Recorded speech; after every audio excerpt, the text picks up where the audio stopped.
तो लद्दाख के गलवान में तानातनी के बीच चीन के साथ सीमा विवाद को लेकर एक बार फिर बातचीत का दौर शुरू होगा।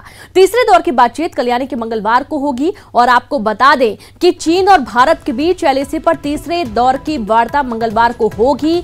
चीन और भारत के बीच बातचीत होगी। लद्दाख के गलवान घाटी में तानातनी के बाद बातचीत होगी। 15 जून को चीन भारत के बीच हिंसक झड़प हुई थी। एक महीने के अंदर तीसरी बार दोनों देशों के साथ बातचीत होगी। दोनों देशों के बीच भारतीय इलाके चुशूल में तीसरे दौर की बातचीत होगी और पहले की 2 बैठकों की चीन के मोल्डो इलाके में हुई थी।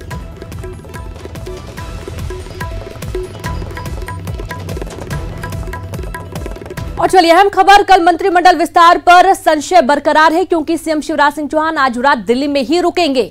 ज्योतिरादित्य सिंधिया का भी कल भोपाल आना टला है। सीएम शिवराज सिंह चौहान आज दिल्ली में ही रहेंगे। सीएम शिवराज आज भोपाल नहीं लौटेंगे। मंत्रिमंडल विस्तार में पेंच के चलते सीएम दिल्ली में ही रहेंगे।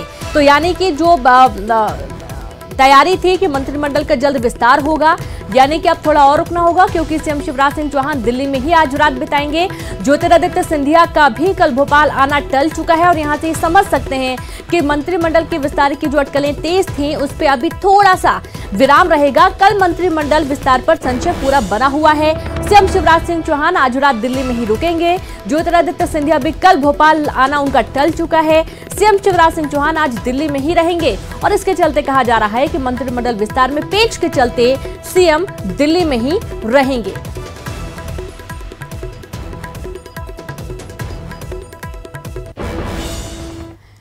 तो इधर आज सीएम शिवराज सिंह चौहान ने पीएम मोदी से मुलाकात की। पीएम मोदी और सीएम शिवराज के बीच करीब आधे घंटे तक चर्चा हुई। सीएम शिवराज सिंह चौहान पीएम से मुलाकात के बाद कृषि मंत्रालय नरेंद्र सिंह तोमर से मिलने पहुंचे।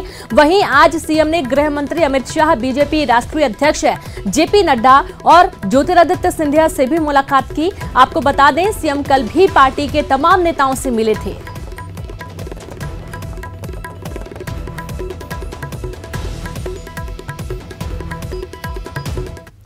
तो शिवराज मंत्रिमंडल विस्तार पर पेंच फंसता नजर आ रहा है। दिल्ली में सीएम शिवराज सिंह चौहान की मौजूदगी में मंत्रिमंडल विस्तार के मंथन के बीच अब प्रदेश के गृह मंत्री नरोत्तम मिश्रा अचानक दिल्ली पहुंच गए। मिश्रा ग्वालियर में थे और वहां से उन्हें भोपाल आना था। वह ग्वालियर से सीधे दिल्ली पहुंच गए। उधर प्रभारी राज्यपाल आनंदीबेन पटेल का भोपाल आना भी रद्द हो गया। आज आनंदीबेन पटेल को दोपहर बाद भोपाल आना था। तो जैसा कि आपको लगातार बता रहे हैं कि इस वक्त मध्य प्रदेश के राज्यपाल का जो प्रभार है वो आनंदीबेन पटेल को दिया गया है क्योंकि जो लालजी टंडन उनकी तबीयत काफ़ी नाजुक बनी हुई है और इसके चलते आनंदीबेन पटेल को भी आना था भोपाल, लेकिन उनका भी आना टल चुका है।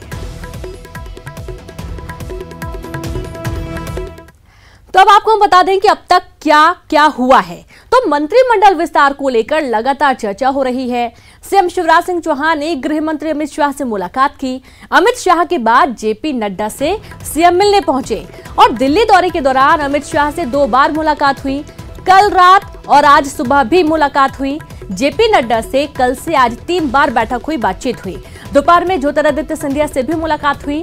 पीएम नरेंद्र मोदी से शाम 4 बजे मुलाकात हुई। पीएम मोदी के बाद नरेंद्र सिंह तोमर से भी मुलाकात हुई और आज दिल्ली में ही सीएम रुकेंगे। आपको बता दें कि नरोत्तम मिश्रा भी आज दिल्ली में मौजूद हैं, जो कि अचानक ग्वालियर दौरे के दौरान से उन्हें भोपाल आना था लेकिन वो सीधे दिल्ली पहुंच गए। अब इस भागदौड़ के बीच में सवाल यह है कि आखिरकार संशय क्या है, क्या कुछ बड़ा फेरबदल देखने को मिलेगा या फिर मंत्रिमंडल विस्तार को लेकर जो अटकलें थीं उन पर अभी थोड़ा सा और वक्त लगेगा और मंत्रिमंडल विस्तार में किसे कौन सा विभाग दिया जाना है, इस पर संशय बरकरार है और इसके चलते दिल्ली की दौड़ जारी है।